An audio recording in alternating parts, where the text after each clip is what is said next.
La siguiente semana vamos a programar el informe de la comisión especial que se nombró para que hiciera una revisión del Código Penal y pensamos presentar ese informe. Ese informe no va a tomar 40 minutos, una hora, probablemente nos tome más tiempo de lo normal porque son varias cosas que queremos mostrar sobre lo del Código Penal. Y menciono esto porque quiero anunciar que con todos los hallazgos que tenemos, con todo lo que se está preparando y que se va a preparar el día de mañana, para la siguiente semana, nosotros vamos a nombrar una comisión especial para que esa comisión especial trabaje en la propuesta de un nuevo Código Penal.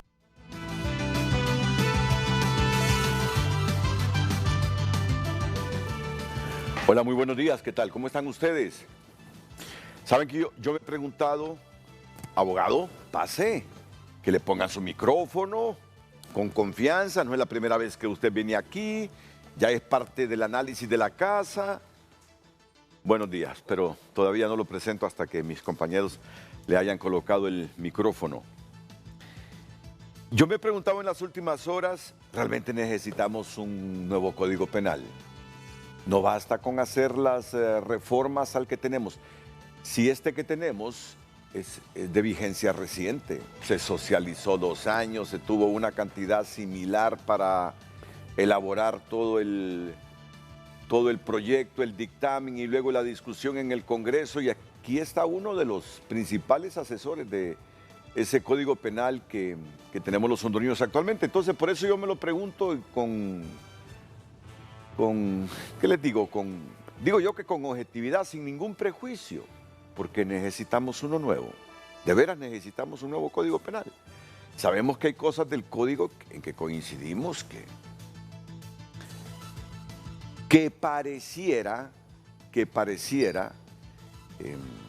se protege. Es contradictorio lo que voy a decir, pero alguna gente lo ve así. Se protege el ilícito, se debilitaron las penas. Ya me imagino lo que está pensando el abogado Félix Ávila. Pero bueno, por eso es que se va a reformar de tal manera que un sector político le llamó el Código de la Impunidad.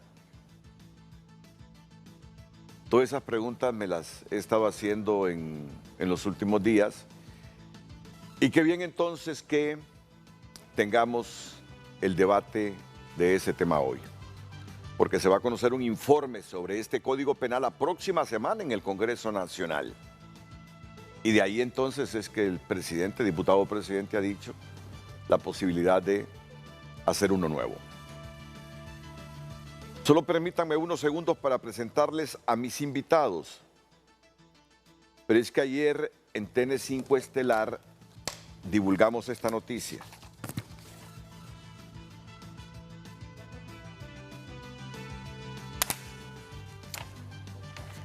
Que la Sala Constitucional declaró con lugar la garantía de inconstitucionalidad interpuesta por vía de acción y en razón de contenido contra el artículo 34 del decreto 120-2013 por el que se emitió la Ley Orgánica de las Zonas Especiales de Desarrollo Sede, aprobado el 12 de junio de 2013.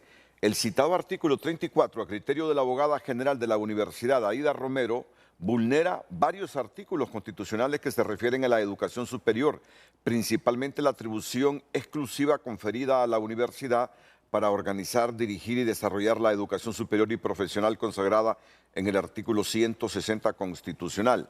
Ayer nosotros informamos que la Sala Constitucional declaró al lugar recurso de la universidad contra las sedes por vulnerar atribución exclusiva de la Constitución. No obstante, el artículo 34 de la sede, cuya derogatoria se otorga, fíjese bien, no obstante el artículo 34 de la sede, cuya derogatoria se otorga, establecía que éstas deben aplicar sus propias políticas educativas y curriculares en todos los niveles. Asimismo, el ejercicio de las profesiones dentro de la sede no estará condicionado a colegiación o asociación. El fallo de la Sala Constitucional declara con lugar ex nunc o desde su origen, ¿verdad? Sí, aquí, ex tunc, el fallo de la Sala Constitucional declara con un lugar ex tunc con T, no con N, porque ex nunc es otra cosa, ¿no? Sí, no, pero aquí son esos fallos de tecla, que hasta los periodistas los cometemos, en vez de poner la T puso la N. Ex tunc o desde su origen, la citada garantía de inconstitucionalidad contra el artículo 34 del decreto 120-2013 que contiene la ley orgánica de la sede aprobada el 12 de junio de 2013 por el Congreso. Pero, como a la 1 de la mañana recibo un mensaje del abogado Melvin Duarte, el oficial de comunicaciones de la Corte Suprema de Justicia. Pocos como Melvin. Pocos profesionales en su campo en Honduras como Melvin Duarte. Pocos, poquísimos, poquísimos. Es que fueron hechos para el cargo que tienen. Pues me dice, mira, en efecto, se produjo un fallo en la Sala Constitucional en relación a ese recurso de la Universidad Autónoma, pero su votación fue por mayoría. O sea que tiene que pasar al Pleno de la Corte. Pero miren que lo importante es esto, porque el proyecto que ya se envió a la Corte es que es inconstitucional todo lo que tiene que ver con la sede, no solo el amparo presentado en materia de educación por la universidad. Ese es el proyecto que los magistrados de la Corte Suprema de Justicia van a discutir y a resolver en los próximos días.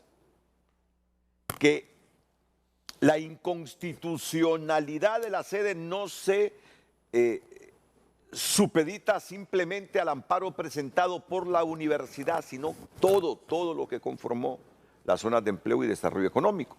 Pero dos estuvieron en contra, por eso es que pasa al pleno. Pero el proyecto va dirigido en ese sentido, a declarar inconstitucional toda la ley. Recuerdan ustedes que el Congreso la derogó, pero no la pudo ratificar en esta legislatura. Por eso, si este fallo se diera a favor del proyecto que defienden 3 magistrados de la Sala Constitucional, entiendo que ya no habría necesidad ni de derogar la ley ni de ratificarla. Entonces, por eso es que el abogado Melvin Duarte me puso este mensaje que también me llamó la atención y no dejó de ser noticia, y lo he invitado para que me profundice en estos primeros minutos del Frente a Frente. Melvin, ¿qué tal? ¿Cómo está? Buenos días. Bienvenido aquí al programa. Muy buenos días, Renato. Gracias por el espacio. En efecto, ante la noticia divulgada por ustedes la noche de ayer, fue necesario aclarar en relación a este tema, que es sin duda un tema sumamente controversial y de mucha importancia también para el país, por supuesto. La Sala de lo Constitucional de la Corte Suprema de Justicia ha estado conociendo este expediente en relación a lo que fue solicitado específicamente por la Universidad Nacional Autónoma de Honduras en torno a la educación superior, el artículo 34 de esta ley.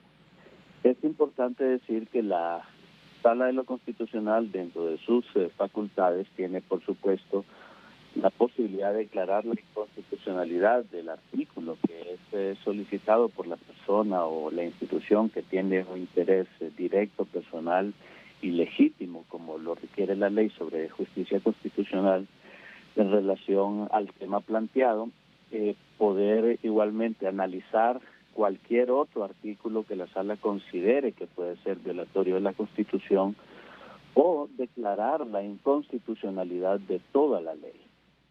Y en ese sentido, pues, se ha analizado el proyecto que emanó pues del magistrado o la magistrada ponente, pues establece que se declare la inconstitucionalidad de toda la ley. Fue discutido en el pleno de la sala, pero no se ha tomado una decisión del pleno en sí de la sala de forma unánime. La decisión fue que de 2 magistrados más acompañaron este proyecto, declarando la inconstitucionalidad de toda la ley bajo el enfoque ex tunc, como usted muy bien lo señalaba en su noticia, que lo que significa es que en el enfoque en ex-TUN su eficacia comienza en el momento en que fueron originados, es decir, tiene ese efecto retroactivo, diferente al ex-NUN, que es a partir del momento, ¿verdad?, que se dicta. En ese sentido, entonces, 2 de los magistrados no acompañan este análisis, este proyecto, por lo tanto, esa decisión o ese análisis es por mayoría de votos, lo que significa que debe turnarse al Pleno de Magistrados de la Corte Suprema de Justicia.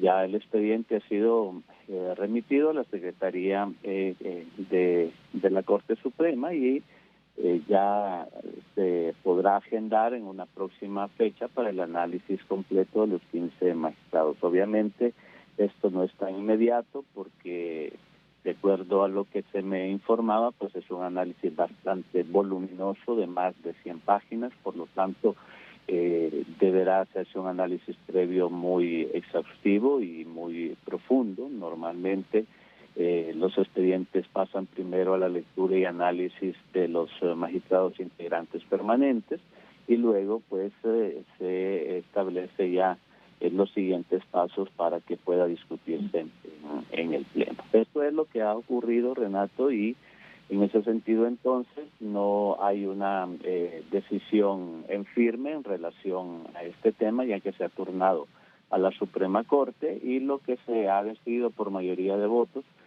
de acuerdo al proyecto que fue presentado, pues es en efecto declarar la inconstitucionalidad a partir de este artículo que fue propuesto por el doctor Francisco José Herrera Alvarado como rector en su momento de la Universidad Nacional Autónoma de Honduras, pero respetando igualmente y observando las facultades que tiene la Sala de lo Constitucional, el proyecto declara la inconstitucionalidad de toda la ley y establece igualmente que, y se hace un análisis profundo en ese sentido, que quienes invirtieron en el país en relación al tema de las sedes, lo hicieron a sabiendas del riesgo que esta situación o este proyecto llevaba para el país, que ya era debatido, que ya era muy controversial, y en ese sentido igualmente el proyecto establece precisamente ese riesgo que ya estaba en el debate público y que quienes hicieron inversiones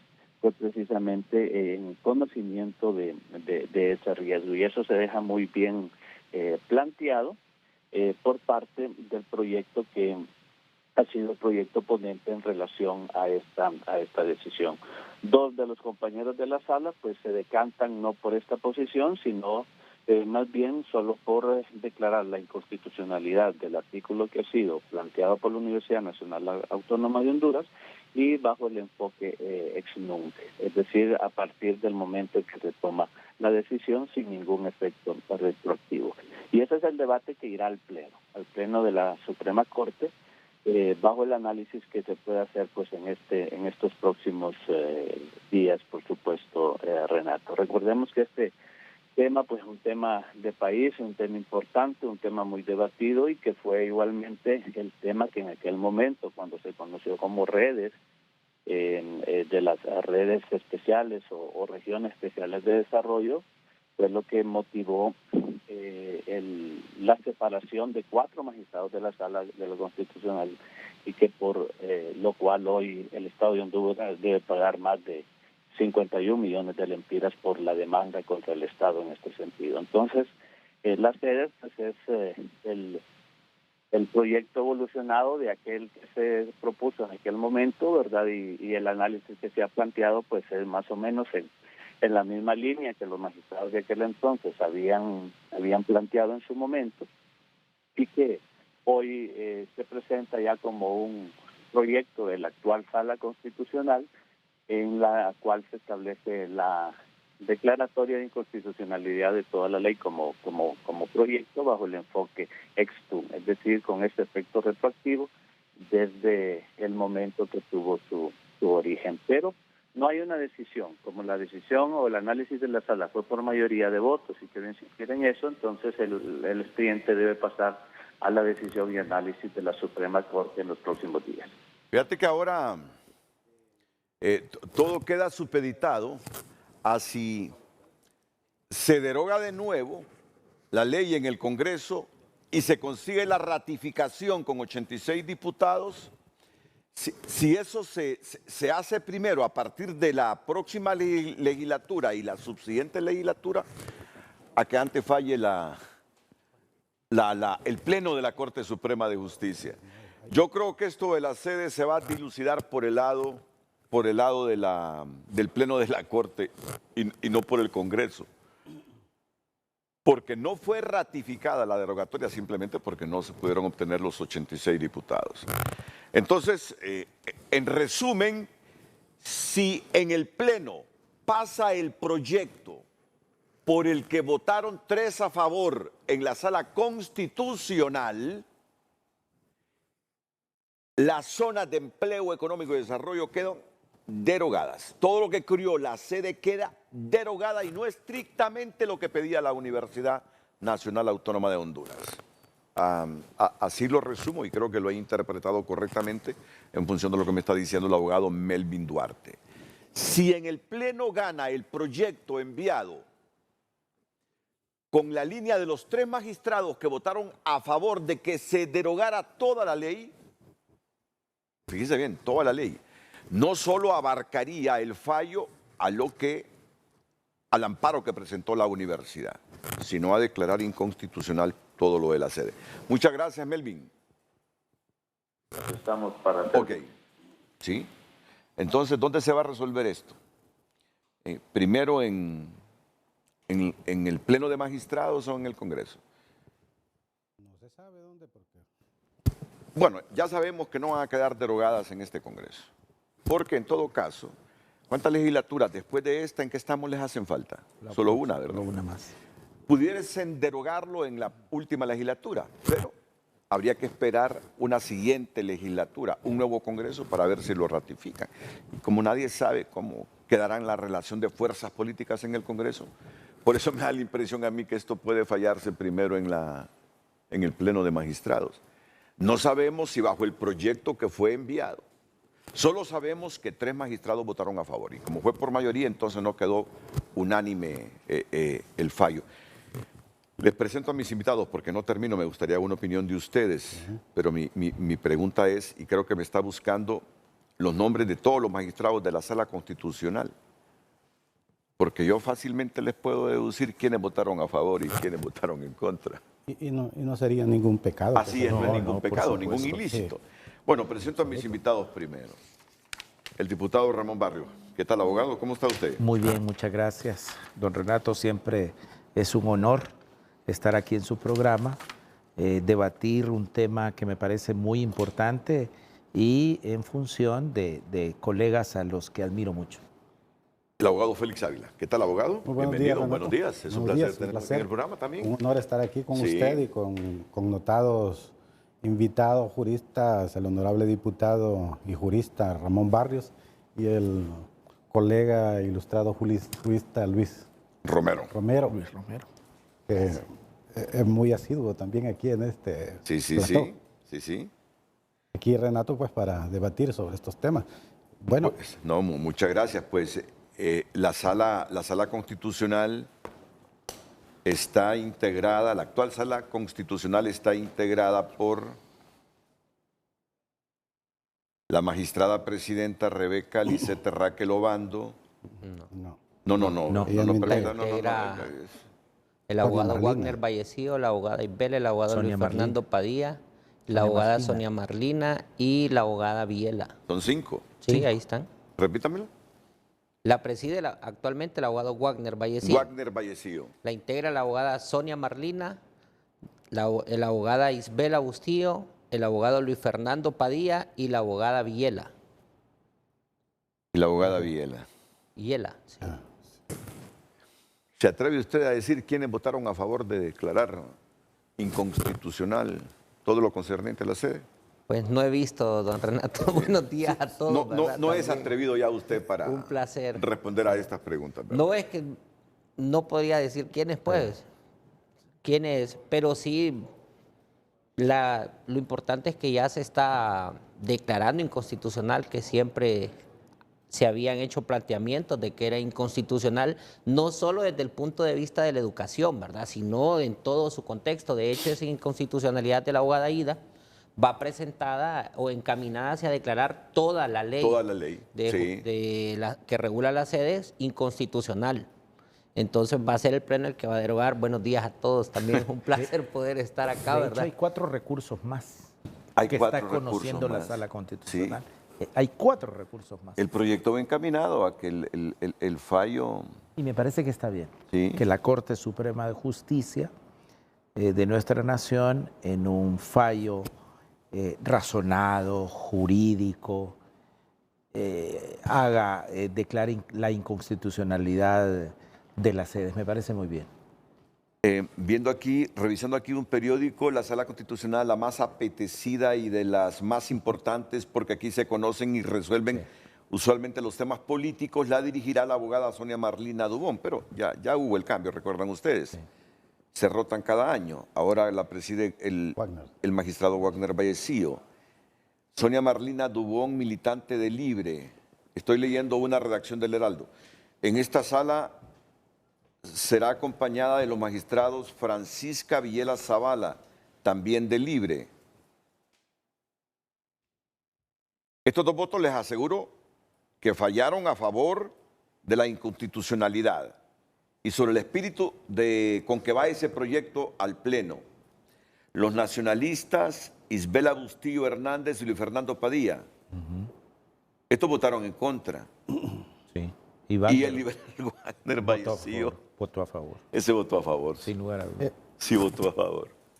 Pero yo creo, Renato, que lo importante es que estos temas se debatan en la Corte Suprema de Justicia y no importa que al final una decisión sea unánime o mayoritaria. Sí. Y tampoco importa al final quiénes voten a favor o en contra. Lo importante es que lo hagan realmente con la debida conciencia.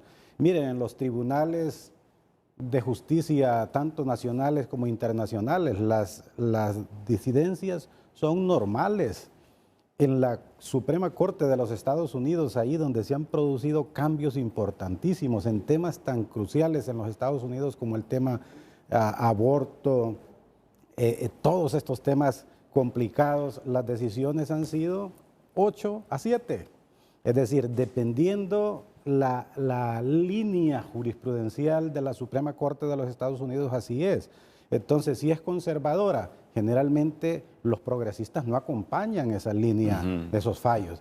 Y si la Suprema Corte de los Estados Unidos es progresista, como por décadas muchas veces ha sido, los conservadores no acompañan esas Así que para usted no es sorpresa si los 2 magistrados de línea nacionalista votan en contra. No debe ser, y además de eso podría ser incluso de que uno de otra línea no lo haga, dependiendo de su criterio. Si es que aquí no deberíamos de hablar, desafortunadamente es la realidad, pero no deberíamos hablar de magistrados de línea, o liberales o nacionalistas. Pero como los elegimos pero desafortunadamente así prácticamente. ¿Sabe qué es una reflexión que quiero hacer respecto a esto? Y es llevar esa decisión a pleno, al pleno, porque allí en el pleno históricamente es cuando se han trastocado esta cuestión, cuando ya no integran lo que para mí, a mi juicio, es un error y que lo cometieron cuando hubo una reforma a la Constitución, a que los magistrados que votan en un determinado sentido ya no integren el pleno. Entonces, porque han convertido al Pleno de la Corte Suprema de Justicia como otra instancia dentro de la Corte. Entonces, eso es inconcebible, que porque ya no hubo unanimidad en la Sala de lo Constitucional, entonces los magistrados de la Sala de lo Constitucional no van a integrar este Pleno. Hoy día tenemos unos magistrados integrantes, suplentes integrantes. Antes, quien llamaba a los magistrados a integrar ese pleno era la presidencia de la Corte, presidente o presidenta, y escogía a aquellos afines que iban a votar en determinado por el proyecto que se llevaba. Entonces, lo correcto es que esos magistrados que votaron, por ejemplo en este caso, a favor o en contra de un determinado proyecto, lo vayan a defender. Precisamente, doctor Ávila, yo presenté un proyecto de ley Precisamente porque usted pierde la riqueza, primero pierde la riqueza de los especialistas en derecho constitucional. Sería ilustrativo, porque hay que decirle al pueblo hondureño que estos 5 ya no van a integrar el Pleno. No van a integrar. Ya no van a integrar. Entonces se pierde la riqueza de que 3 vayan a defender el fallo al Pleno y que 2, los 2 que votaron en contra, también vayan a tratar de convencer a sus compañeros. Claro. Si ese es el debate jurisdiccional, y además son los especialistas, porque es la sala constitucional. Entonces, la riqueza del debate y quienes hemos integrado tribunales se pierde en ese sentido. Yo presenté un proyecto de ley en el sentido de la reforma de que quienes hayan votado a favor o en contra sigan integrando el Pleno de la Corte Suprema de Justicia. Así era el inicio. Así era el inicio. Yo presenté ese proyecto de ley. Lamentablemente en el Congreso hay cuestiones que no se le dan importancia, técnicas, ¿no? Como estas cuestiones que muy bien apunta el colega Ávila. Pero ¿cuáles fueron las razones para el cambio? Bueno, yo conozco, las razones no sé exactamente, pero he de Pero eso es reciente, ese cambio es reciente. No, mire, la reforma de aparición de la Sala de lo Constitucional aparece justamente en el año 2000, con la reforma que se hace a la Corte Suprema de Justicia, la aparición de la Ley de Justicia Constitucional, y fue precisamente, yo lo voy a decir porque eso está escrito, que fue cuando fue diputado el abogado Osvaldo Ramos Soto, él presentó el proyecto de ley al Congreso y creo que fue aprobado ahí en la primera década de este siglo, exactamente no lo sé. Entonces se dispuso que ya cuando el Pleno de la Corte vaya a conocer una decisión que la Sala lo ha conocido, entonces no integren los magistrados de la Sala Constitucional, cosa que no era al inicio. Entonces, la concepción original de esta modalidad de Sala Constitucional era tal como debe ser, que estos magistrados defiendan su posición en Pleno. Entonces, podemos especular que la idea era que en el Pleno el presidente o quien preside el Pleno de la Corte Suprema de Justicia pueda disponer de aquellos magistrados que pudiese llamar magistrados integrantes a quien quisiera. Es más, hubo un tiempo que los magistrados integrantes ni siquiera eran magistrados de la Corte Suprema de Justicia, eran abogados que podían ser llamados y fueron llamados a propósito por quien presidía en ese tiempo en varios periodos de corte que ha habido, pues. Entonces, yo desde que conocí esa reforma me llamó la atención, en algún momento creo que escribí algo sobre eso, cuestionándola, pero cuando las cosas se hacen en el Parlamento generalmente hay algún interés específico. O sea que es más fácil manipular un fallo ahora cuando las cosas llegan al Pleno. Pero vea esto, si yo soy el presidente de la Corte, yo voy a nombrar 5. Sí. ¿Es correcto? En este caso tiene que nombrar a los 5 que ya no pueden conocer en Pleno este tema porque ya hubo un fallo en la Sala Constitucional. Y yo, presidente de la Corte, que soy simpatizante de uno de los partidos políticos, veo dentro de los magistrados que hoy son suplentes, ¿verdad? De alguna manera. ¿Quiénes pueden votar a favor de mi causa? Ahí está. Pero son 5 magistrados suplentes. Perdón. Pero recordemos que son 5 magistrados suplentes porque la Sala Constitucional es la única que tiene 5 magistrados. Entonces lo que va a pasar en este caso es que la presidenta va a integrar a todos los magistrados suplentes. Entonces va a ser una decisión donde van a votar los 10 magistrados propietarios pertenecientes a las otras salas, más la presidenta, la abogada Rebeca del Poder Judicial, y los 5 magistrados suplentes.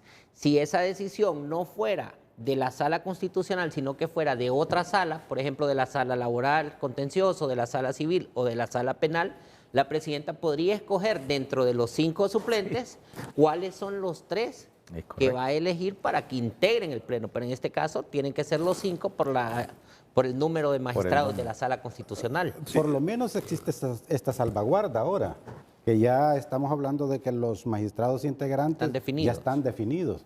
Pero anteriormente eran cualquiera. Pues. Podía llamar magistrados de la Corte de Apelaciones o Sí, yo externos recuerdo. o abogados Sí, claro. privados. Pongamos la fotografía de los cinco magistrados integrantes son, ¿verdad? Sí. Ahora lo que puede ocurrir son otras cosas también que no se descartan, ¿verdad? De que alguno ande de viaje en el extranjero y entonces ante la necesidad se sustituye Bueno, a esto. hay un magistrado que está enfermo Bueno, y ahí entonces- va a tener que llamar a... Sí, entonces ahí Hay va. un magistrado. Aquí para verla más de cerca. Aquí están, estos son los... Sí, pero no aparecen los nombres. No. Ellos son los suplentes. Ellos son los Ellos son suplentes. Ellos es son que los la de cinco en medio se me magistrados parece a suplentes y la Rebeca presidenta. Raquel, mire. Es que ella está Es que ella acompañándolos. está. Ella los Está acompaña, sí, Como, ella está ahí. ella los está allá acompaña. como presidente de la Corte. Los Sí. demás son los suplentes. Sí, sí, sí. Ah, bueno, que ahí está ahí, Ella los correcto. acompaña, Sí, sí. ya. El magistrado Felipe Espir. Felipe Espir.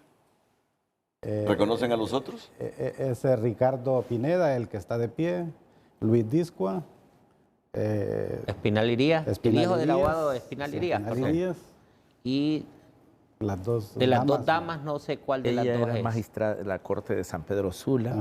Ah, ok. y la de la, no sé la otra, pero los varones, los Y hombres. ella es de aquí también. ¿Cuántos son? 5. Ah, pero ahí hay 6. Ahí hay Ahí hay 6. seis. Sí. Los 4 de pie estoy seguro que son Sí, magistrados son suplentes. suplentes De las dos integrantes. damas que están sentadas junto a la presidenta, no sé Pero cuál sí de las son dos. magistradas. También. Sí. Pues entonces hay más entonces, hay más de 5. Entonces hay más de Pero 5 solo fueron suplentes, sí. cinco lo que eligieron, creo. Pero esa es una cuestión reglamentaria también. sí, ¿verdad? La esa es Corte una Suprema cuestión, puede sí. poner más porque la Constitución no habla de eso. Claro. O sea, de que igual Bueno, el manejo interno de eso puede El seguir. caso que planteábamos ahorita, que hay uno de los magistrados propietarios que está mal de salud Que está mal de salud. y lo que van a hacer es tener que llamar a otra Ahí va a persona tener porque que ya llamar. no hay dentro de los 15, incluidos los suplentes, para Mire, elegir. esa es una facultad discrecional ya de la presidenta. Sí, en este completamente jurídica. Pero en función de lo que dijo el abogado Melvin Duarte, quedamos claros que el proyecto que se ha trasladado ya al Pleno va encaminado a que se parte del amparo de del recurso de la Universidad Nacional Autónoma de Honduras, pero que el proyecto va encaminado a que es inconstitucional, no solo en lo que respecta a la educación superior dentro de la sede, sino todo lo que tiene que ver con las zonas de empleo y desarrollo económico. Es que así está, Sí. así fue planteado. Yo recuerdo que la abogada en su momento planteó que iba dirigido a declarar inconstitucional todo, ¿verdad? Por la Es que forma de ayer- gobierno, por la forma de administración de justicia, por la educación, por el territorio. Es que ayer Oliverazo dijo que no, que se había pronunciado la sala en relación solo a lo de la universidad. No, es que si el fallo hubiera sido firme, unánime de la sala, solo del artículo 34, Sí. ese artículo, lo dicho por Erazo, es correcto, que solo se refería a esa cuestión. Pero como el fallo no es unánime, va a pasar a la Corte, entonces si hay dos proyectos, entonces allá el Pleno tiene que discutir. Muy probablemente se acumulen Sí, los otros los otros recursos, ¿verdad? recursos Por que economía. Es lo que uno Y piensa. celeridad sería... Y uno de los proyectos, el de los 3 magistrados que votaron a favor de derogarlo, en relación a lo que planteaba la universidad, es que se derogue todo lo que tiene que ver con las zonas de empleo y desarrollo económico. Bueno, pues hay que esperar. Pero es interesante. Es A mí me parece interesante. que la Corte Suprema de Justicia asuma ese rol. Desde el Congreso Nacional lo habíamos pedido así, de que la Corte asumiera, porque esos recursos no son de ahora, tienen varios Y años. luego vendrá el conflicto después sobre el juicio. Ah, pero escucharon lo que dijo Melvin, que los que invirtieron en esa sede ya sabían los riesgos, que ahí no Correcto, enfrentaría pero- el Estado pero- ningún problema. Pero como esa sentencia no la va a conocer la Corte, sino que un tribunal internacional, lo que diga, Nos lo que obligaron diga a ir la al Corte. CIADI. Pero ahí también otra. eso es bastante discutible porque la figura de inconstitucionalidad está dentro de nuestro ordenamiento jurídico también. Entonces tampoco podemos decir que el fallo sería ilegal, sino No, desde el no. momento en que los inversionistas de las sedes no se dice. deciden invertir, se someten a todo el estamento jurídico hondureño. No, por Entonces, supuesto. no necesariamente es que tienen la razón ellos o que podrían haber demandas o que va a ser que ya condenado hay. el Estado. Pero Pues. es que ya Es que está ya hay una demandado. demanda. Sí, Es que ya hay una pero demanda. El asunto también es se que- tienen que considerar todo el contexto, pues desde el momento en que ellos deciden invertir, se someten a todo el estamento jurídico, ¿verdad? Y parte de las atribuciones de esas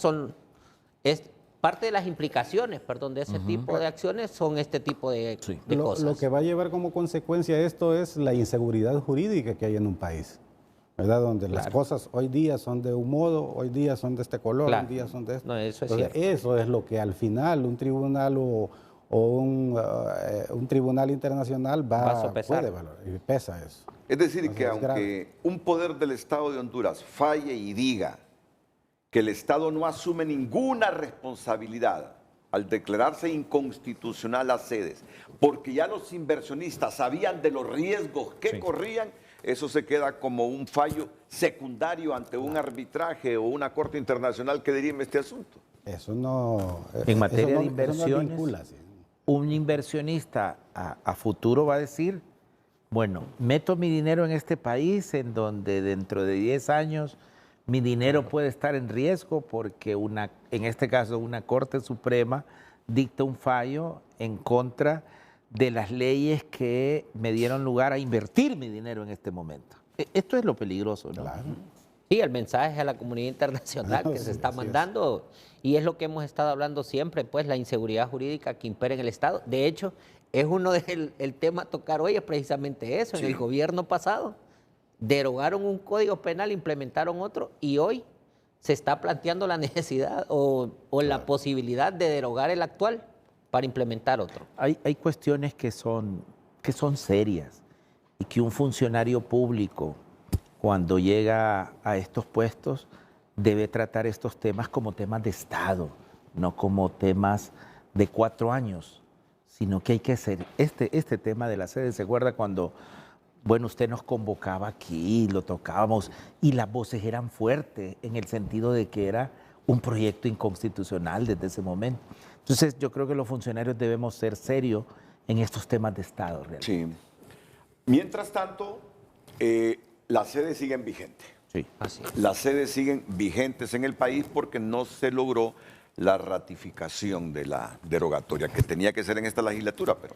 La vigencia es constitucional porque nosotros en el Congreso sí derogamos toda la normativa secundaria.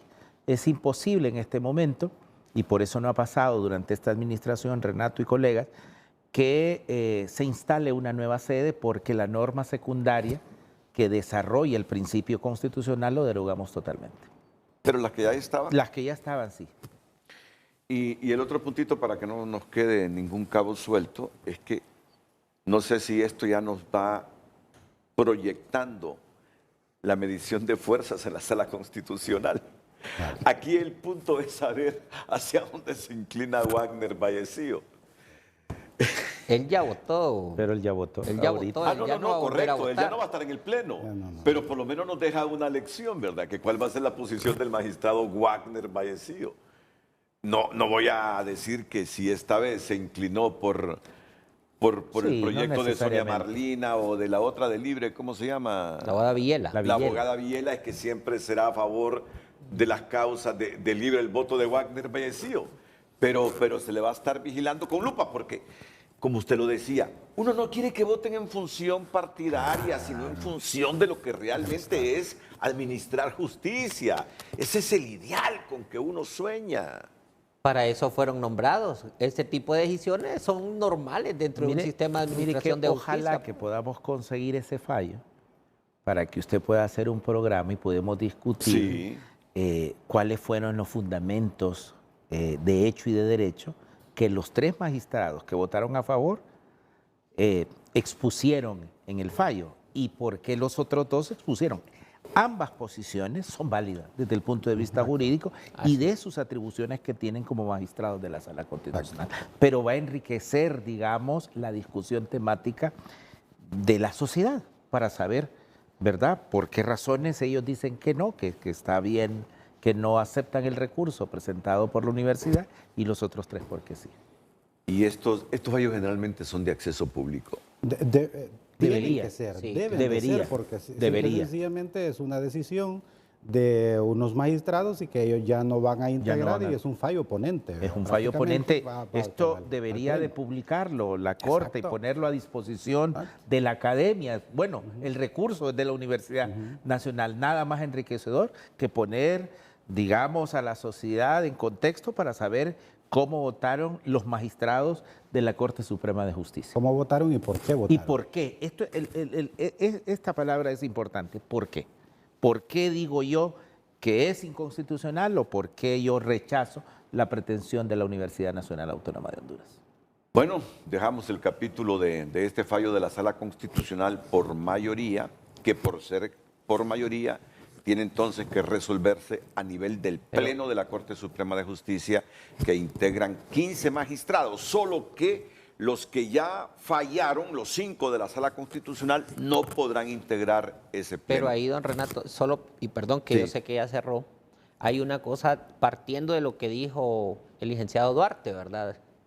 Y es que no sé si fui yo que no entendí y les pido disculpas si lo malentendí, es que yo entendí que los 5 magistrados dijeron que era inconstitucional, pero que 2 de ellos estaban en contra del efecto Stunk, porque existe la diferencia entre efecto Snunk y efecto Stunk. Eso fue lo que yo entendí, que habría que ver si solo es contra ese artículo o contra toda la ley, que creo que ahí es donde está la diferencia, según lo que dijo el vocero de la Corte. Yo así lo entendí. Pero creo que él tiene Al menos yo así el lo fallo, entendí, ¿no? que el La fallo parte dice toral, él es tiene el tú, fallo. porque Sí. 3 dijeron que era contra todo, Pero o él contra tiene el el fallo, artículo creo que 34, y 2 dijeron que solo afectaba el artículo 34. Creo que pudiera haber unanimidad en cuanto al criterio que es inconstitucional, Yo creo pero que no en el efecto.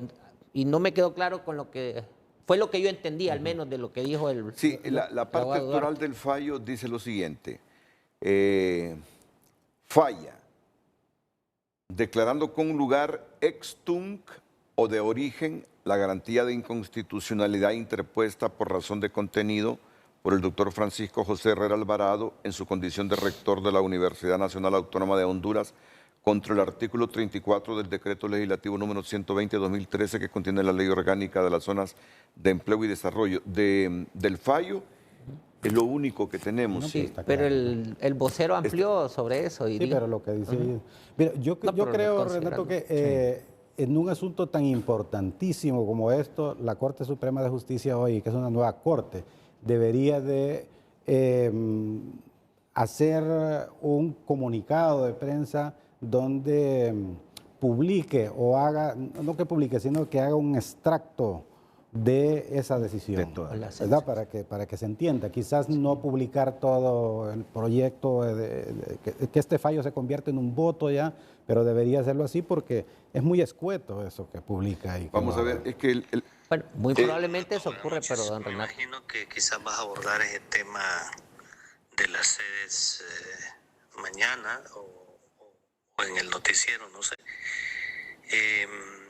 En efecto, tal como tú preguntabas, la decisión o el proyecto de la Sala Constitucional quedó 3-2, es decir, el fallo fue por mayoría de votos. Eso significa que va para el Pleno de Magistrados de la Suprema. Esta semana lo pasaron, según me dicen. Y el proyecto de la mayoría es así con efecto ex tunc, tal como lo mencionaste, es decir, fallos de origen, pero ellos declaran la inconstitucionalidad de toda la ley, es decir, los 3 magistrados que se apuntan o se decantan por esa visión y por ese análisis. Porque es parte de las facultades de la sala no solamente considerar la inconstitucionalidad del artículo solicitado, en este caso por la rectoría de la universidad, sino que pueden analizar cualquier otro artículo o declarar la inconstitucionalidad de toda la ley. Y el proyecto va en esa línea, pero no fue acompañado por 2 de los compañeros de la sala, ¿verdad? Ellos, su análisis es distinto. Y y entonces en ese caso pues debe ser resuelto por el Pleno de Magistrados de la Suprema Corte, ¿verdad? Ok. Entonces. Bueno, pues lo que yo Esperar entiendo, lo que dice el Pleno. lo que entiendo es que Sí. hay No, que pero esperar lo que sigue el siendo Pleno escueto, para- ¿verdad? Sí, sí, Me parece que esta es una cuestión importante de país y me parece, y yo exhorto en mi calidad de presidente de la Comisión de Asuntos Constitucionales del Congreso Nacional, a la Honorable Corte Suprema de Justicia que ponga a disposición de la sociedad, de todos los ciudadanos y ciudadanas de este país, el fallo completo, o por lo menos las partes más importantes de quienes votaron a favor, de quienes votaron en contra, el porqué de ambos razonamientos, de ambos grupos, para que sea objeto de estudio académico. Ese es el fin y lo hago en mi calidad de presidente de la Comisión de Asuntos Constitucionales del Congreso Nacional. Yo no dudo que eso pase, pero ayer usted lo transmitió de último momento y son las 7 de la mañana. Porque pensábamos que había Sí, sido un fallo claro. por unanimidad. Y lo sí. transmite, creo No, yo, y es- como, y es normal, lo transmite, correcto. creo yo, como una filtración que se da. Porque Ojo, calla, una así, filtración, ni téngalo siquiera es seguro. un comunicado de prensa de que lo hace, que así debería ser. En una cuestión como esto debería de haber un Y también, comunicado de prensa para de Don que se haga de Renato, manera las dos oficial. damas Sí. que salen ahí son las magistradas Patricia Martínez y la magistrada Marta Merino de San Pedro Sula. Para tener claro. Entonces hay más de 5 suplentes, ¿verdad? Sí. Bueno, dejémoslo aquí porque si no se nos consume el tiempo para el tema central. Es el abogado hombre, que quiere un nuevo código penal y hoy nos tiene que explicar aquí por qué un nuevo código penal y no las reformas a este nuevo código penal. Sí. Ese va a ser el tema. ¿Cómo tiene usted preparada la pregunta? Hoy le he dejado la libertad a Lucecita Madrid para que formule la pregunta sin que su... Vamos a ver. ¿Es realmente necesario para Honduras la creación de un nuevo código penal o nos conviene más mejorar el actual a través de reformas? Está bien. Aquí escuché una voz que dijo, está bien, dice, mejor que las que formula Renato. Bueno, pues la vamos a dejar así, al puro estilo de la redacción de Lucecita Madrid. Después de la pausa, el debate aquí en Frente a Frente. Pantalla, el tema de esta mañana. Recuerde que puede enviar su opinión al 9773-6065 o a través de Frente a Frente HN. ¿Es necesario para Honduras la creación de un nuevo código penal o nos conviene más mejorar el actual a través de reformas? Muchas... Observación, ya hay reacciones sobre este tema, pero ¿cómo es que hay reacciones si todavía ni siquiera han expuesto los panelistas sus criterios? Ah, bueno, ya la gente ha comenzado a opinar, ¿verdad? O sea, no van a opinar de momento sobre lo que expresan los panelistas, sino el propio criterio que tienen sobre esto que está en todos los medios, que en el Congreso se prepara la redacción de un nuevo código penal. Ah, muy bien, así sí lo entiendo, sí. Tenemos algunos mensajes. Silvia escribe: la creación de un nuevo código penal para Honduras es un debate abierto. ¿Es esta la mejor opción o las reformas al código actual podrían ser más eficientes y menos costosas? Henry Smith: se requiere es una reforma amplia y completa de los delitos contra la administración pública, corrupción, violencia y criminalidad organizada en todas sus formas. Todos sabemos que las penas se redujeron en esos temas. No hay que hacer tanta bulla. ¿Se tipificará el nepotismo?, escribe Henry. Karen: un nuevo código podría reflejar enfoques modernos en cuanto a la penalización, incluyendo penas alternativas y medidas de reintegración social. Ochoa también nos escribe: todo lo que se hizo en el tiempo de Juanchi, tanto en leyes como sus reformas, es necesario y urgente cambiarlas. Hasta las leyes que parecen buenas tienen ingrediente de malicia. Recordemos que el mal y sus secuaces siempre llevan una intención de perversidad. Escriben algunos televidentes. Usted también puede opinar, hágalo a través de nuestras cuentas. Redes sociales fue presentada por la Curazao Cash. Dinero extra para lo que quieras. Solicita tu cash ya, solo en la Curazao Cash. Tal como lo dijimos, que no nos gusta que queden cabos sueltos. Así, 15 segundos. Aquí Melvin Duarte le responde. Renato, la posición de los dos magistrados que no acompañaron el proyecto es solo por el artículo de la universidad. con efecto ex nunc, es decir, a partir del momento que se toma la decisión. Y los otros 3 por toda la ley con efecto ex tunc. Hoy sí queda claro, ¿verdad? Totalmente. Hoy sí Y que... a nivel de pleno, entonces, ¿se conocen ambos proyectos? Sí, de todo. ¿O el proyecto que Parten salió con de los ce- 3? Pero parten de cero nuevamente. Parten de cero. Parten de cero. Sí. Pero se pierde la riqueza conceptual Sí. de los dos posicionamientos. pues. Claro. Miren que quería al menos un minuto. Jorge Colindres. Vamos, Jorge. No, pero que salga en este momento o no sale en el programa, porque cuando entremos al debate del Código Penal, si nos conviene uno nuevo o reformar este, ya no vamos a tener tiempo de pasarlo, es ahora. Jorge Colindres, porque no dejó de sorprenderle cuando Melvin dijo, ya todos los inversionistas de las sedes conocían los riesgos de meterse a invertir en un asunto que lindaba con la inconstitucionalidad. Entonces, el hombre ha reaccionado, ahí dice, caramba, y tiene derecho a expresar Por supuesto. sus preocupaciones. Así que lo vamos a escuchar, no vamos a consumir mucho tiempo, lo vamos a escuchar y vamos a tener un debate de esto más amplio la próxima semana. Con el fallo. Solo espero que me diga la producción si lo vamos a tener o no lo vamos a tener. Bueno, entonces nos olvidamos del tema para un noticiero o para un próximo frente a frente. En efecto, ¿se piensa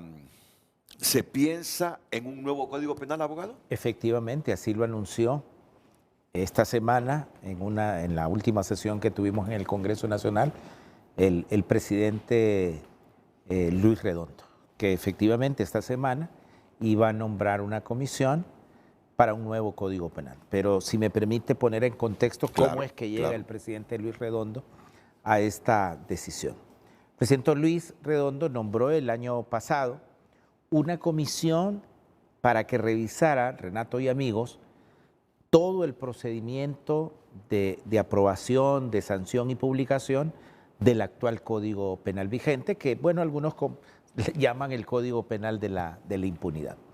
Esa comisión la preside la compañera Silvia Ayala, yo soy el vicepresidente de la comisión. Ya tenemos listo el informe que se va a leer, posiblemente va a ser agendado el próximo martes, y depende de eso, pues ya el presidente en qué momento específico de la sesión se pone, porque es una extensa investigación la que hemos hecho, muy seria. Si usted, fíjese que yo dedicándome también al derecho penal, como profesor de la universidad, como litigante de los tribunales, antes de entrar a esa investigación, yo era del criterio técnico jurídico que el Código Penal solo necesitaba efectivamente reformas. Y yo quiero dejar establecido, porque, digamos, en términos generales, el Código, que está dividido en dos partes para que nuestra teleaudiencia lo sepa, en la parte general y en la parte especial, pero la parte general a mí me gusta mucho. En términos generales es una parte general que amerita muy pocos cambios, quizá unas pequeñas actualizaciones, pero es de las bondades que yo creo que tiene el Código Penal, es la parte general. Pero cuando ahondamos, digamos, en el procedimiento, la investigación es tan seria, que vamos a presentar hasta, digamos, videos de cuando se estaba votando, del día que se estaba votando, de la cantidad de compañeros que estaban presentes en la sesión y cómo se establecía el voto, de quiénes votaban, quiénes no votaban. O sea, es tan exhaustiva y tan seria, con elementos objetivos la investigación, que, digamos, nosotros al final le estamos recomendando al presidente la elaboración, porque hay una nulidad de hecho, de verdad, de lo que se aprobó en el Código. Sobre todo en el procedimiento, quizá no en el fondo. En el fondo hay cuestiones muy serias, que ya un par se las voy a indicar. Pero fue increíble que habían sesiones cuando no estaban habilitadas las sesiones, porque estaba en periodo de vacaciones y no se había presentado ningún proyecto en el Congreso. Nosotros, cuando habilitamos fechas que no están programadas, debemos presentar un decreto que habilite esos días. Ni siquiera estaban presentado el decreto de habilitación. Vamos a demostrar cuándo sesionó el Congreso Nacional discutiendo el proyecto de Código Penal y no estaban habilitadas las sesiones con videos, con mayorías que no eran tal, porque digamos ahí se deja un extracto. Es una cuestión seria. Y esa nos lleva, eso me llevó particularmente como miembro de la comisión, pero la Comisión de Empleo, a recomendar que hay una nulidad de hecho, no una nulidad de derecho, porque hay recursos de inconstitucionalidad contra ese Código Penal precisamente en la Sala Constitucional de la Corte Suprema de Justicia. Por eso nosotros decimos que hay una nulidad de hecho planteada desde la perspectiva de nosotros como comisión. Pero más allá de eso, de hecho, de esas cosas, de esos procedimientos que yo le pido a la hondureñidad que esté atento de nuestras sesiones, que las vamos a presentar como comisión durante la próxima semana, aquí se legisló a la carta, debo decirlo. O sea, hay tipos penales, por darle un ejemplo, don Renato, ya se había aprobado la totalidad del Código Penal. Y hubo una sesión en donde un compañero diputado del Congreso Nacional, diputado suplente del Departamento de Gracias, ya se había aprobado, fíjese lo que le estoy diciendo, presentó una moción de reconsideración. O sea, las mociones de reconsideraciones son para reconsiderar un voto particular suyo que usted ha emitido, pero es una cuestión de forma, las reconsideraciones son una cuestión de forma. Y él, en esa moción de reconsideración, y lo vamos a presentar el video para que lo vea el pueblo hondureño, presentó la moción de reconsiderar el título 25 de este Código Penal, que tiene que ver con los artículos 475, 476 hasta el 481, que tiene que ver con delitos de corrupción, básicamente, y pidió la rebaja de pena. O sea, de verdad, lo tengo que decir esto. Y eso tiene nombre y apellido. ¿Quiénes hicieron este Código Penal? En esencia vamos a presentar también los videos de quienes estaban aprobando. Y no quiero entrar en cuestiones políticas porque me parece que la comisión fue muy seria en esto, pero muchos de las personas que estaban votando este Código Penal fueron los que fueron acusados por la misión de apoyo contra la corrupción y la impunidad. Y algunos le aplicaron esta pena, que es muy benigna, muy benigna. Estos magistrados que eligieron al fiscal que los acusó. Estos magistrados estos diputados, que eligieron a la Corte que decidió sus casos, porque por el procedimiento especial, estos diputados eligieron al fiscal que los acusó, a los magistrados que decidieron su caso y a las leyes que les tenían que imponer. Así no se puede, pues. Yo creo que el pueblo hondureño tiene que saber que este código efectivamente es un código penal de la impunidad. Contra la clase política. Mire, aquí ni siquiera quiero decir yo contra un partido, es contra la clase política. Es cuando nosotros, los funcionarios públicos, en este caso los diputados, legislamos a la carta. Y así no se puede. Entonces nosotros hemos considerado en términos generales que habiendo una nulidad de hecho que nosotros vamos a demostrar en el informe que se va a presentar en el Congreso Nacional, por todas las razones que yo más o menos he expuesto, pero también por estas cuestiones de fondo. Don Renato, le hemos dicho al compañero presidente del Congreso Nacional que debemos cortar de raíz este código penal de la impunidad, porque efectivamente vamos a demostrar que muchos tipos penales que tienen que ver con delitos que cometemos los funcionarios públicos en el ejercicio de nuestras funciones, se les rebajó deliberadamente las penas en este Código Penal. Así se lo puedo decir. Ya le digo yo, técnica y profesionalmente, antes de entrar a esta investigación, yo era de los que creía que podíamos salvar el código porque en esencia y sustantivamente es un buen código penal. Sobre todo a mí me encanta la parte general que puede ser objeto de unos pequeños ajustes. Pero hay un mensaje político y hay que entender que el Congreso Nacional de la República es eso. Nuestras decisiones son políticas, entendiendo la política no como una cuestión partidista, sino como un mensaje de la cosa pública. Y la redacción, la vigencia de un código penal que establece las conductas prohibidas que desde el Estado le imponemos a cada uno de los ciudadanos es una cuestión seria.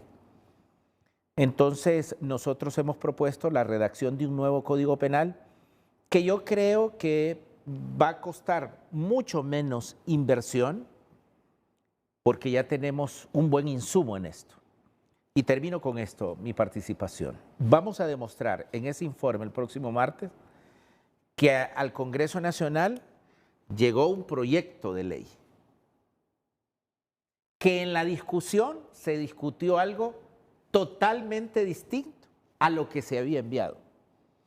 Que lo que se estaba discutiendo, el Código Penal tiene alrededor de 600 y pico de artículos, y que vamos a demostrar que lo que presentó la comisión como dictamen solo eran 420 artículos. Lo vamos a demostrar, lo vamos a demostrar, que ese fue el dictamen de la comisión que presidía un compañero diputado. Y el resto fueron añadidos en las deliberaciones. Los 200 salieron después. Pero eso es ilegal. Precisamente por eso. Y que lo que se aprobó, don Renato, contrasta con muchas diferencias de lo que se publicó en el Diario Oficial La Gaceta. Hay una nulidad de hecho. Y por eso hay recursos presentados en la Sala Constitucional. Frente a eso, el presidente del Congreso Nacional ha dicho, vamos a hacer otro Código Penal por la serie de irregularidades que presenta este Código Penal. Hay insumos con este Código Penal vigente que vamos a tomar muy en cuenta. Tenemos, creo que 3 o 4 declaraciones de juristas internacionales que habían hecho el proyecto de ley, que cuando comenzó la discusión, tenemos las cartas de su separación, porque dijeron, esto no es lo que nosotros habíamos presentado.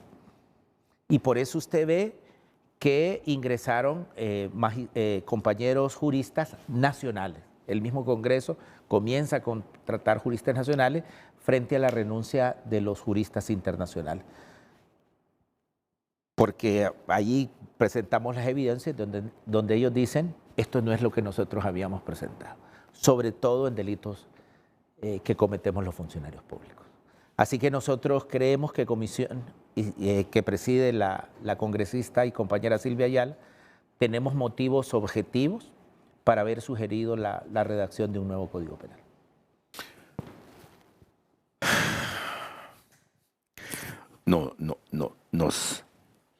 Nos ha descrito,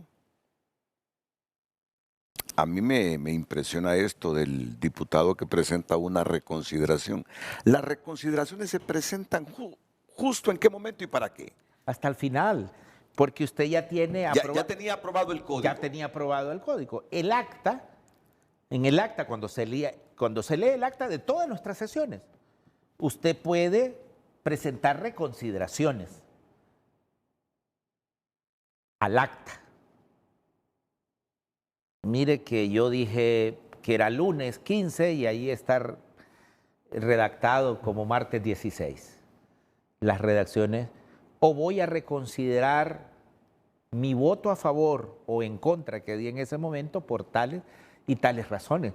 Pero aquí estaba reconsiderando totalmente el contenido sustantivo de las penas en los delitos de corrupción. Pero mire, además en el video vamos a demostrar que este compañero que presenta porque tenemos el video donde él ni siquiera estaba pendiente de eso.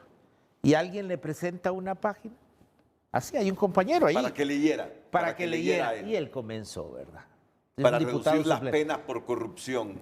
Precisamente. Y vamos a demostrar cómo hay sobreseimientos definitivos de algunos funcionarios precisamente basados en esos artículos que se reconsideraron. Y el diputado que leyó eso estaba imputado por el Ministerio Público. No, él no. Él no. Él es un diputado suplente de Gracia.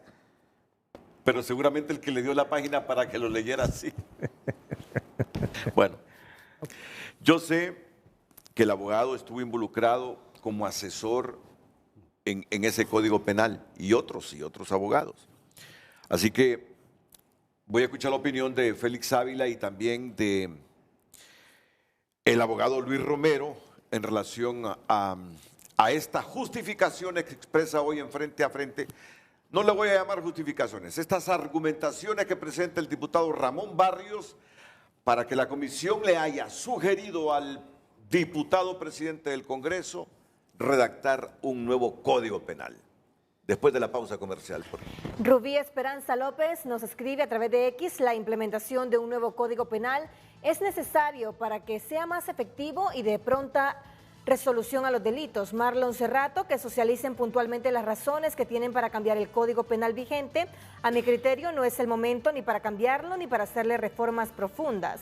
Evaluar qué opción garantiza mejor justicia y seguridad es clave para avanzar.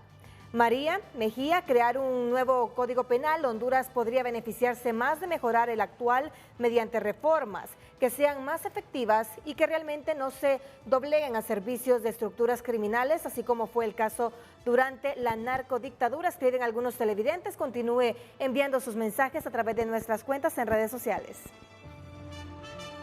Redes Sociales fue presentada por La Curazao Cash. Dinero extra para lo que quieras. Solicita tu cash ya, solo en La Curazao Cash. Bueno, el diputado Barrios sabe que sus comentarios van a generar satisfacción en algunos televidentes, otros que no van a estar de acuerdo. Sabe que es una figura pública y es de los que mejor entiende lo que significa tener una responsabilidad pública o convertirse en figura pública. Que tendrá gente que le diga muy bien, abogado, y otros que estén totalmente en contra. Me dice Carlos Chactur: buenos días, me dice, yo siempre admiré al abogado Barrios como litigante, pero a partir de que comenzó a ser diputado no puedo compartir algunas de sus posiciones. No es correcto pedir la nulidad del Código Penal. Sí compartiría reformar el mismo para algunas figuras delictivas, pues sus penas son absurdas, sobre todo en el tema de los delitos contra la administración pública. En lo demás considero que es un código que se ajusta a los estándares de lo que debe ser una legislación penal garantista. La opinión de Carlos Chactur. Primero mi saludo para el abogado Carlos Chactur. Yo lo sigo admirando, independientemente que a veces no coincidamos con posicionamientos, pero lo admiro como un compañero litigante. Yo no dije que vamos a pedir la nulidad a ninguna instancia. Lo que he considerado hay un recurso de inconstitucionalidad frente a este código y esa va a ser una nulidad en todo caso de derecho dispuesto por la Sala Constitucional en su momento, si lo conoce como sí. Lo que estamos de la sede. Lo que estoy diciendo, a lo mejor no supe explicarme, don Renato y abogado Chactur, es que nosotros en la investigación que hicimos, y por eso mi exposición, nos lleva a la conclusión que todo el debate, desde que se presentó la iniciativa de ley del nuevo Código Penal, el procedimiento es nulo desde el punto de vista del derecho parlamentario. Okay. Eso es lo que yo... Y el periodista Carlos Martínez, que era diputado, si mal no recuerdo, Carlos era diputado justo en esas legislaturas en que se aprobó el Código No, porque Penal. Él fue, creo que legislador en el 2011, en la legislatura anterior. Pues me dice Carlos, el Congreso Nacional nunca sometió al Pleno la ratificación, para declarar la inconstitucionalidad de la sede. Bueno, sí. Pero en relación a esto, que estamos discutiendo me dice, con todo respeto, el proyecto puede ser modificado por el dictamen. El proyecto no está escrito en piedra. Por eso dice la frase dictamen antes de su discusión. El dictamen es el resultado de la comisión y aún así no es el proyecto final porque puede ser modificado por el Pleno. Saludos. Precisamente a don Carlos Martínez, pero el dictamen, don Carlos, si el proyecto tiene 600 artículos, usted no puede dictaminar, y usted fue diputado del Congreso, dictaminar 400 artículos y quedan 200 pendiente de dictamen. Eso no puede pasar y eso fue lo que yo establecí. Abogado Félix Ávila. Gracias, Renato. Bueno, nada más aclarar un poquito esto de la cuestión de asesor del código. No fui asesor del código ni del Congreso tampoco, sino que mi participación fue más que todo una aportación académica, precisamente a invitación que se hizo a una universidad donde yo daba docencia en ese tiempo, y obviamente integré varias comisiones para esta cuestión, y posteriormente también, ¿verdad?, cuando el código ya fue aprobado y que se produjo aquella polémica justamente en el tema de la pandemia, que sí serví, por supuesto, para defender algunas posiciones desde el punto de vista académico sobre el código, porque considero de que el código es una herramienta importante. Valoro positivamente lo expresado por el ilustrado y honorable diputado Ramón Barrios, colega y además de eso excompañeros, jueces de sentencia, sí, en el sentido de que, digo, hago una valoración positiva a lo que él dice, en el sentido que considera de que el Código Penal hondureño de 2017 es un buen código dentro del punto de vista de su concepción dogmática y la parte general, y que difiere específicamente al escuchar sus palabras de lo que él consideraría de que ciertos delitos deberían ser sancionados con mayor pena, de que eso es algo normal, que unos querramos mayores penas y menores penas. Y también, por supuesto, no está de acuerdo, y creo que es parte de la investigación que realizaron en su comisión, de la manera de la violación, según él, de las normas parlamentarias para su aprobación. Correcto. Cosa que yo lógicamente desconozco.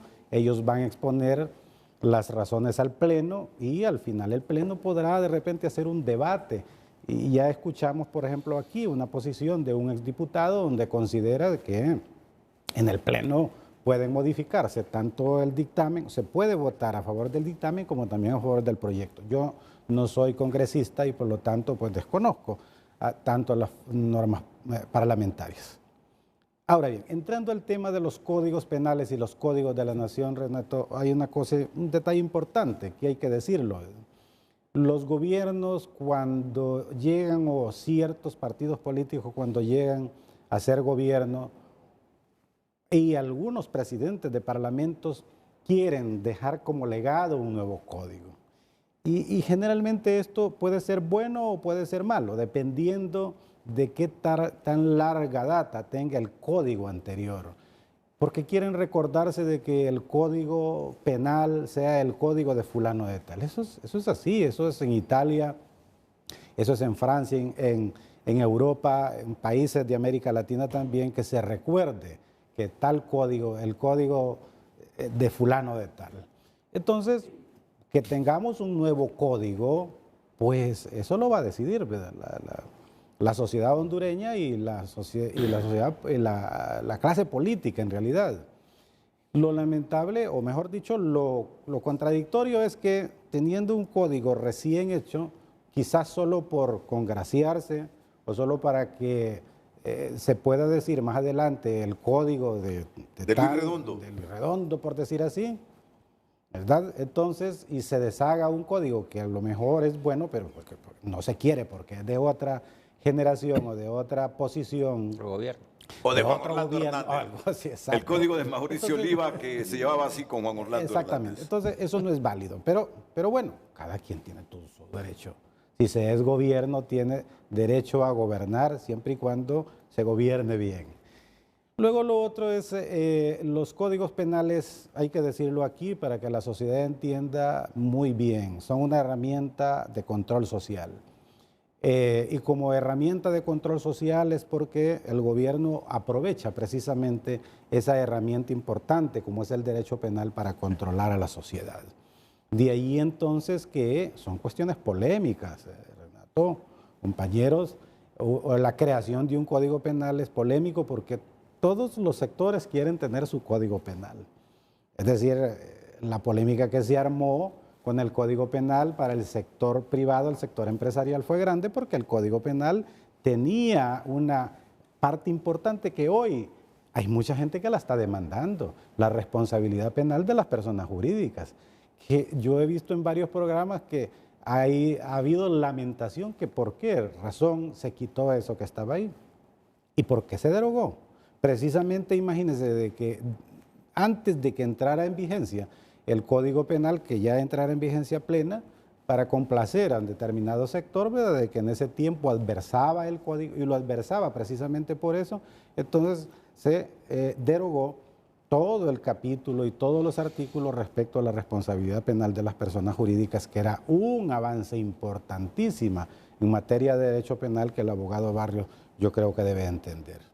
Entonces, todo el mundo, todos queremos, todos los sectores quieren un código a su medida. Por supuesto, sí hay sectores, por ejemplo, que defienden, vaya, el sector de defensa de la mujer, querrá, por supuesto, que los delitos que tienen que ver con violencia doméstica o violencia de género, delitos contra la libertad sexual, sean sancionados de la manera más severa posible. Pero, sin embargo, hay otros, hay que escuchar a toda la sociedad.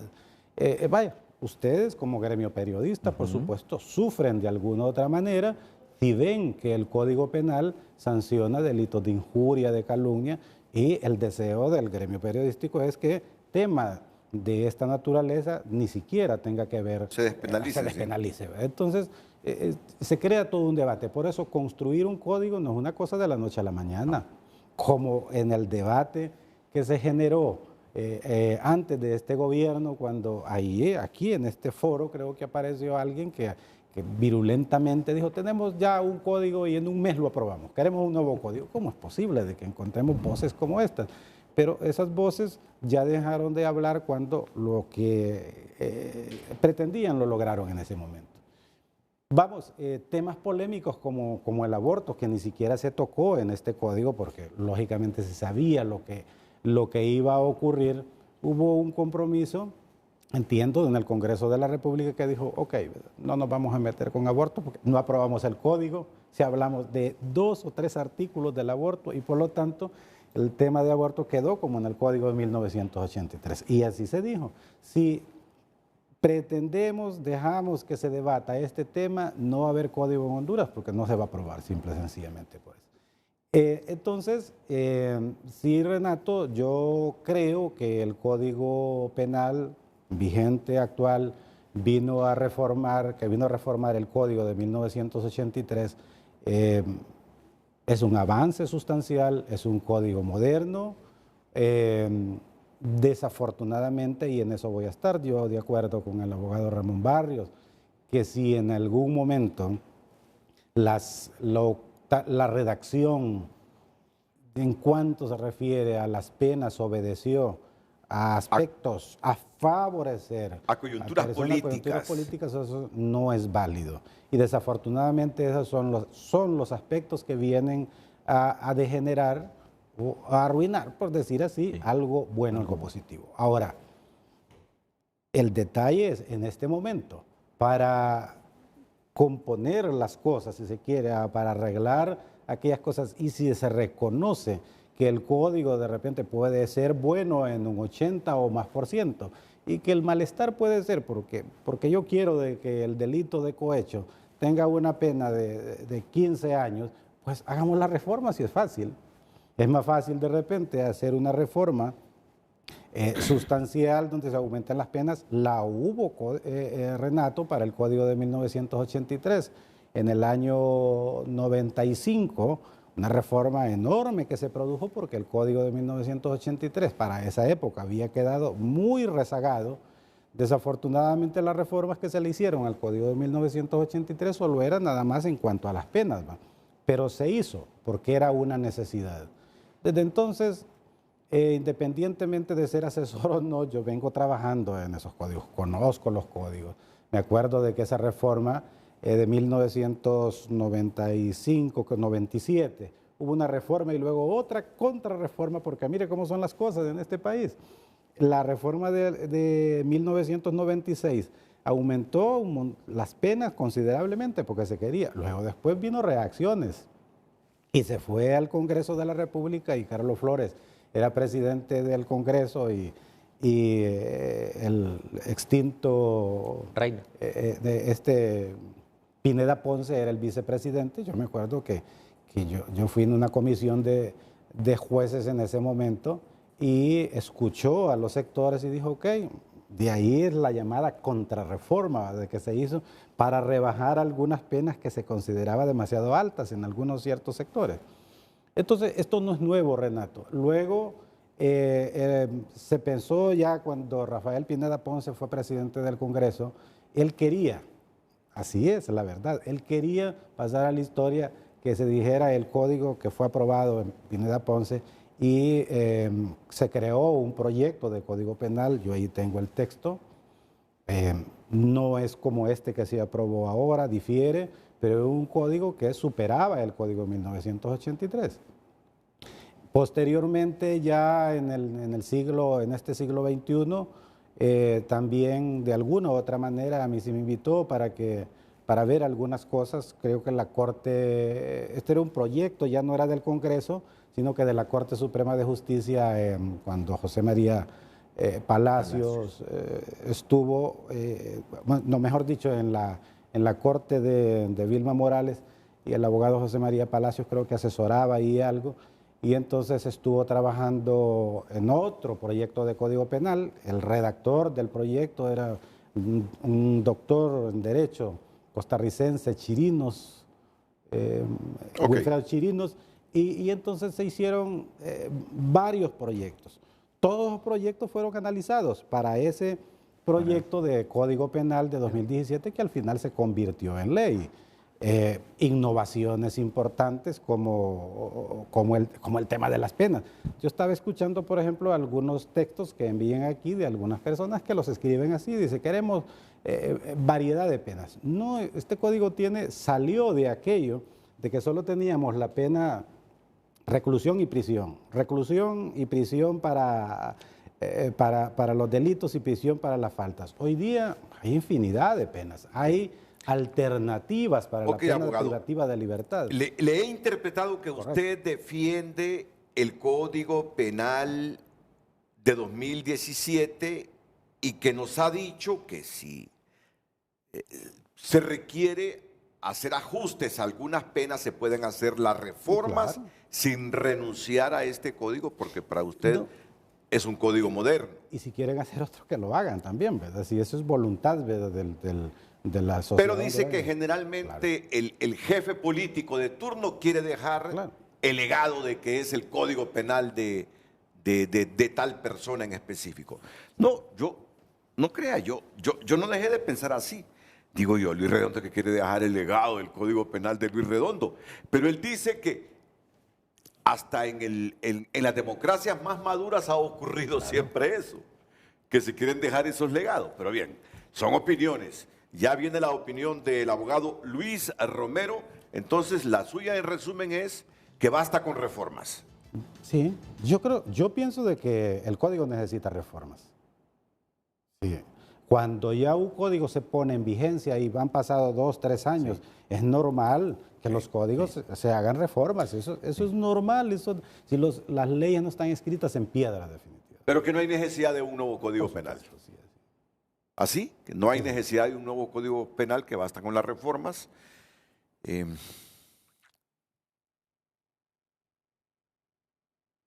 ¿Cuánto se necesita para aprobar un código penal? ¿Cuántos votos? 65 votos. 65 votos. Solo contesto, mire, la cantidad de reformas, porque a eso le vamos a sumar la cantidad de proyectos que hay de iniciativas de ley, de reformas del Código Penal. Y el doctor Félix Ávila decía algo. Tenemos cantidad de proyectos de reforma de los sectores feministas que yo le aseguro que ese libro segundo tendría que reformarse en un 90%. Pero no se puede complacer a todo el mundo. Entonces, no va a ser el Código Penal de la impunidad, va a ser otro código. Es decir, hay consideraciones que nos llevan a nosotros, ¿verdad?, a consideración de elaboración. Yo le voy a decir del algo. nuevo código. Es que ya en el cerebro de buena parte de nosotros quedó escrito en fuego el Código de la Impunidad. De la impunidad. Sí. Porque por las coyunturas políticas de algunos diputados se impusieron determinadas penas para ciertos delitos contra la administración pública. Y eso es lo que nos prejuicia contra ese código. Es correcto. Que algunos, aprovechándose de ser legisladores, nos impusieron penas en delitos, sobre todo contra la administración pública, que les favorecieran a ellos por la estela de corrupción que dejaron sembrado en la administración pública. Ahora el debate está en si tenemos, por el prejuicio de que ese es el código de la impunidad, ante la conducta personal individual, y no descártela usted que partidaria, de hacer un nuevo código penal, cuando justamente lo que deberíamos promover son reformas a lo que nos impusieron esos diputados en los que prevalecía una coyuntura política de imputación por parte del Ministerio Público. ¿Necesitamos construir un nuevo código penal porque estamos prejuiciados que ese es el código de la impunidad? ¿O basta con hacerle reformas a la impunidad que nos impusieron esta gente? Vamos a escuchar la opinión que tiene el abogado Romero.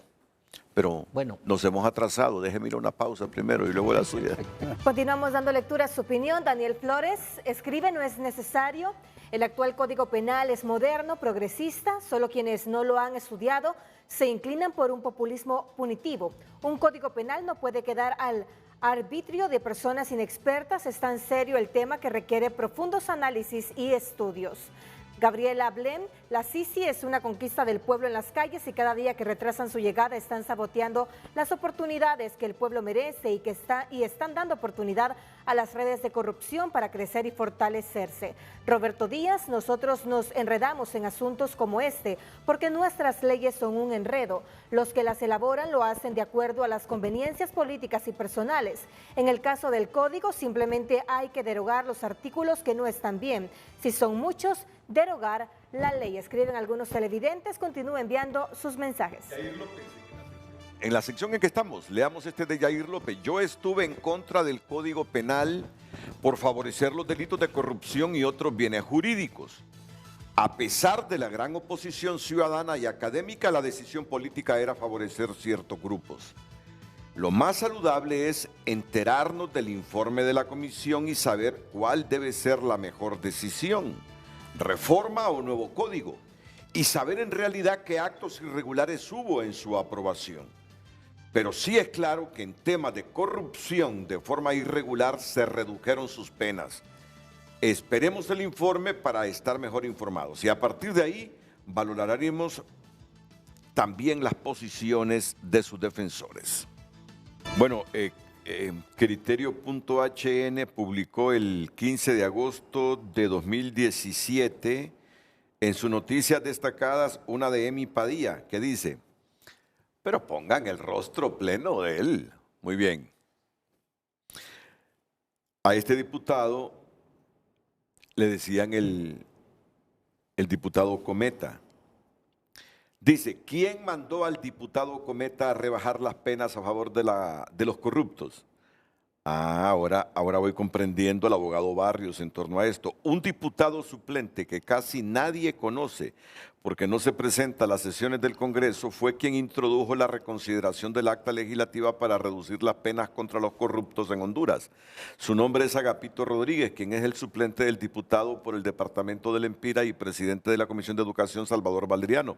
Rodríguez fue curiosamente además el diputado suplente del actual presidente hondureño Juan Hernández durante el periodo 2010-2014 y el 4 de mayo de 2016 fue juramentado,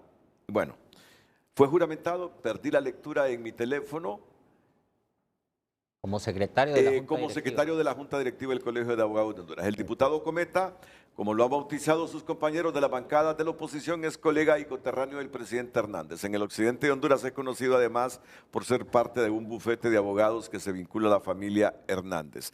Pues aquí me está escribiendo un diputado. Claro que no voy a decir el nombre. Y me dice que quien le pasó el papel a Agapito Rodríguez para que reconsiderara la reducción, para que el Congreso reconsiderara la reducción de penas a delitos contra la administración pública, fue Tony Hernández. Y dicen que ese video va a presentar el martes en el Congreso. Por favor, esto es serio, pero me causa gracia. Tony le da el papelito a Agapito. ¿Y esto qué es, diputado? Lea al hombre.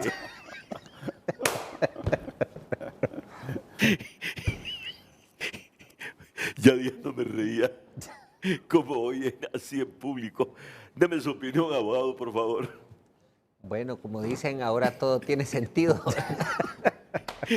Pero entrando en materia, yo quiero destacar primero que es valioso que esto se esté manejando con temas estrictamente técnicos, ¿verdad? Tanto la posición del abogado Barrios y todos los antecedentes que hemos estado viendo nos van llevando a poder establecer que desde el inicio este ha sido un código altamente cuestionado. También podemos ver que efectivamente es un código modernista respecto a su libro primero, en donde se establecen las figuras, como lo decía el abogado Félix, que considera una serie de penas, ¿verdad?, que antes no se consideraban. Sin embargo, debemos entender algo, y aquí el punto del asunto y el eje central de la discusión de la polémica que genera este Código Penal son los delitos en perjuicio de la administración pública. Esa es como la parte toral. Don Renato, en un Estado de derecho y en una sociedad coherente con la realidad, entre sus leyes y las realidades del país, existen como una escala de delitos, ¿verdad?, y de prioridades. Están primero los delitos de lesa humanidad, después los delitos contra la vida y después, y casi a la par, los delitos de criminalidad organizada y los delitos de corrupción. ¿Por qué es esto así? Y hablemos sobre los delitos de corrupción. Porque los delitos de corrupción nos roban todo. Crean una brecha demasiado grande entre los que están arriba y los que están abajo dentro de la sociedad, por un lado. De ahí, por otro lado, los delitos contra la corrupción cometidos por funcionarios públicos nos roban la educación, nos roban la seguridad, nos dejan sin seguridad social y en general aumenta la inseguridad, una serie de consecuencias producto de la corrupción, y es por eso que las penas en los delitos de corrupción deben ser ejemplificantes, y en el actual Código Penal esto no ocurre. Esto no ocurre a tal grado que, haciendo un análisis general, ¿verdad?, de los delitos contra la corrupción, se puede ver que las penas en algunos tipos penales, por ejemplo el abuso de autoridad, que es particularmente el tipo penal que más cometen los funcionarios públicos, ¿verdad?, no lleva una implicación de prisión, sino que la pena que conlleva es una inhabilitación para ejercer cargos públicos. Esto es algo completamente atroz, ¿verdad?, dentro de un sistema de administración de justicia.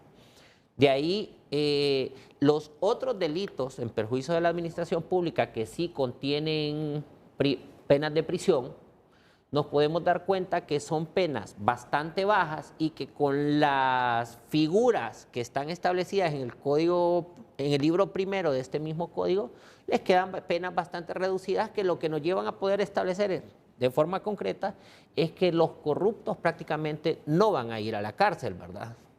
Existen ya diferentes figuras que son aplicables y que por lo tanto es lo que genera esto, inconformidad dentro de la sociedad hondureña, y es precisamente lo que se tiene que reformar.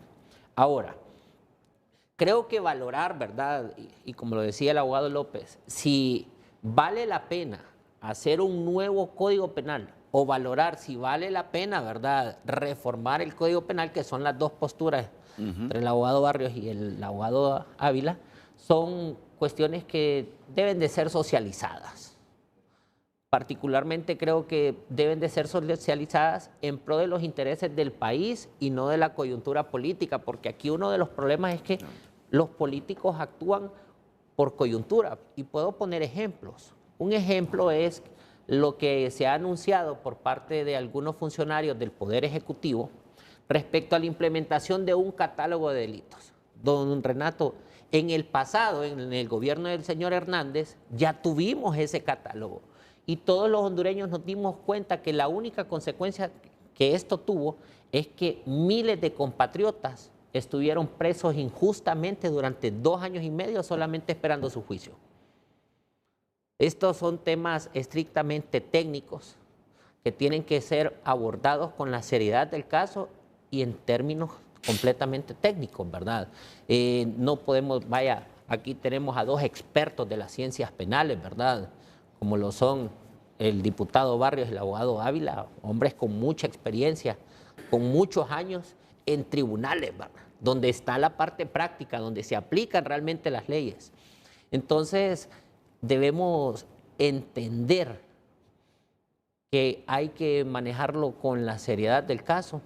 Yo no me creería que es apresurado decir que ocupamos un nuevo código penal, pero tampoco podemos desconocer que este código penal nació con un cáncer.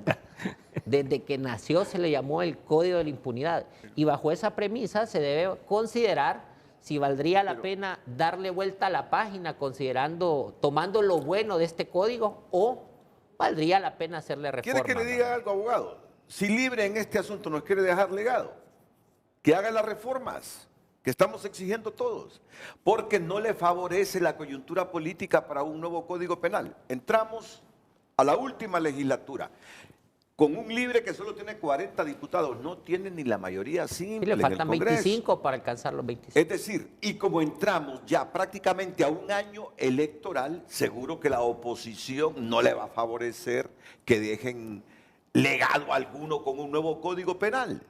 Pero estoy convencido que sí concitarían a la oposición en el Congreso a votar por todas las reformas que Honduras está pidiendo de este Código Penal. Indistintamente que en el cerebro de nosotros se nos haya quedado que ese es el Código Penal de la impunidad.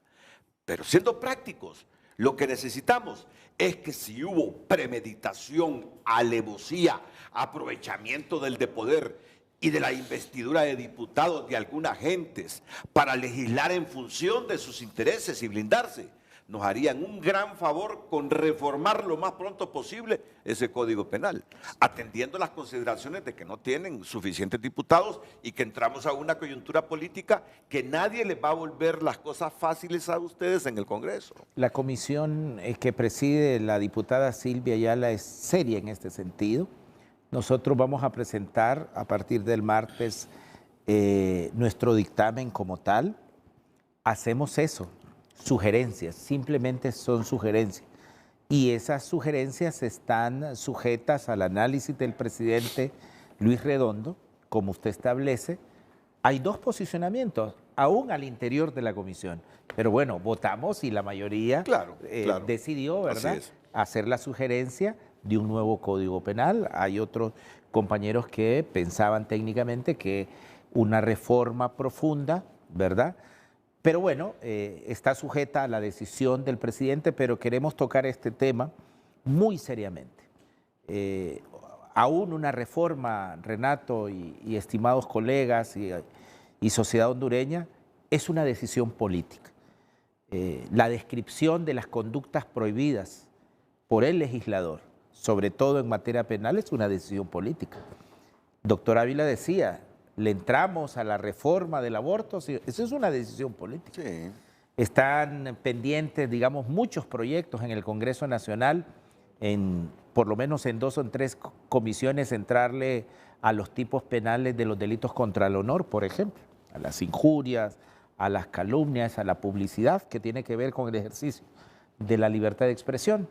Así que yo creo que tenemos una muy buena oportunidad en el Congreso Nacional de demostrar madurez política. En ningún momento la comisión quiere darle un matiz estrictamente partidario a esto, sino que la redacción o la reforma de un código penal es un tema de Estado. Sí, aunque yo casi estoy convencido que les va a ser más fácil dejar el legado de las reformas que la construcción de un nuevo código penal. Voy a la pausa comercial. Sí. Oscar Reyes nos escribe: el código penal vigente es un código moderno. No es necesario la creación de un nuevo código. Ahora bien, sí es necesario reformar algunos artículos, sobre todo los que tienen que ver con delitos en perjuicio de la administración pública, temas de corrupción. Muchas gracias por haber enviado sus mensajes a través de nuestras cuentas.